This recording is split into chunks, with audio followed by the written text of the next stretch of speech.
চলতি অর্থবছরে বাজেট ঘাটতি ৫.২% থেকে কমে ৪.৬% নেমে এসেছে ২০২৪-২৫ অর্থবছরে। তবে বাজেটের আকার বাড়ানোর সঙ্গে সঙ্গে ঘাটতির পরিমাণও আসছে বাজেটে ২,৫৬,০০০ কোটি টাকা। এর মধ্যে মোট বাজেটের প্রায় ১৮% অর্থ ঋণ হিসেবে নেওয়া হবে ব্যাংক খাত থেকে, যা ব্যক্তি খাতে চাপ তৈরি করবে বলে মনে করছেন সংশ্লিষ্টরা। শুক্রবার রাজধানীতে উন্নয়ন সমন্বয়ের বাজেট প্রতিক্রিয়ায় অনলাইনে যুক্ত হয়ে বাংলাদেশ ব্যাংকের সাবেক গভর্নর ও প্রতিষ্ঠানটির সভাপতি ডক্টর আতিউর রহমান জানান, কৃষি ও জ্বালানিতে ভর্তুকি অব্যাহত রাখা অভ্যন্তরীণ সক্ষমতা ধরে রাখবে। তবে মোবাইল ও কল রেট কমানো, তামাকজাত পণ্যের আরও দাম বাড়ানোর পরামর্শ দেন তিনি।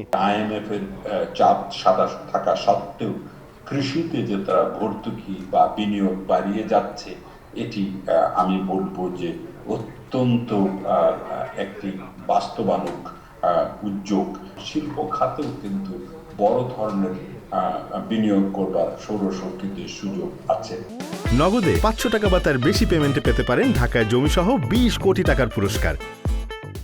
বাজেটে ব্যাংক খাতের সংস্কারে কোনো পদক্ষেপ না থাকাকে দুঃখজনক বলছেন ব্যাংক বিশ্লেষকরা। আর স্বাস্থ্য খাতে বিনিয়োগ আরও বাড়ানোর পরামর্শ দেন অর্থনীতিবিদরা।